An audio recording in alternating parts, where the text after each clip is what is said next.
We are starting out with new details tonight about the American citizen killed in Ukraine after Russian forces gunned down civilians. Jenna Barnes is following that story for us. Yeah, guys, James Hill, also known as Jimmy, wrote on Facebook often over the last few weeks about the indiscriminate bombing, the risk of fleeing, and the risk of staying. And now his family says he was yet another civilian killed by Russian forces. Jimmy Hill posted Facebook updates at least daily from the northern Ukrainian city Chernihiv. His last came Tuesday. Not allowed to take photos, spies throughout the city. Bombing has intensified. No way out. Hill's family has now identified him as one of the 10 people gunned down while they were waiting in line for bread. Hill, from Idaho, identified himself on Facebook as a university lecturer based in Ukraine and was in the city seeking medical treatment for his partner. I can confirm that an American citizen was killed. I don't have any more details for you than that.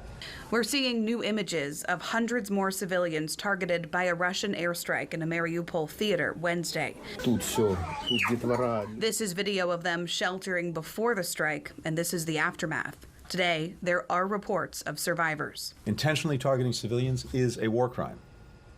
After all the destruction of the past 3 weeks, I find it difficult to conclude that the Russians are doing otherwise. Secretary of State Antony Blinken's comments follow President Joe Biden calling Russian President Vladimir Putin a war criminal for the first time.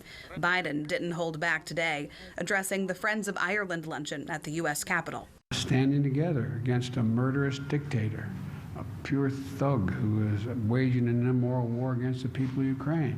More than 3.2 million people have fled the country since the war began. Millions are also displaced within the country, and many are staying behind not only to fight, but to help. In Lviv, the mayor's wife has been working with children and pregnant women at the school she built. We open to everybody who come here, and everybody can find love and hope and help. A local official in Chernihiv told Ukrainian TV 53 people have been taken to morgues there in just a 24-hour period after heavy Russian air attacks and ground fire. That is just one city of so many under attack right now, guys. All right, Jenna, thank you.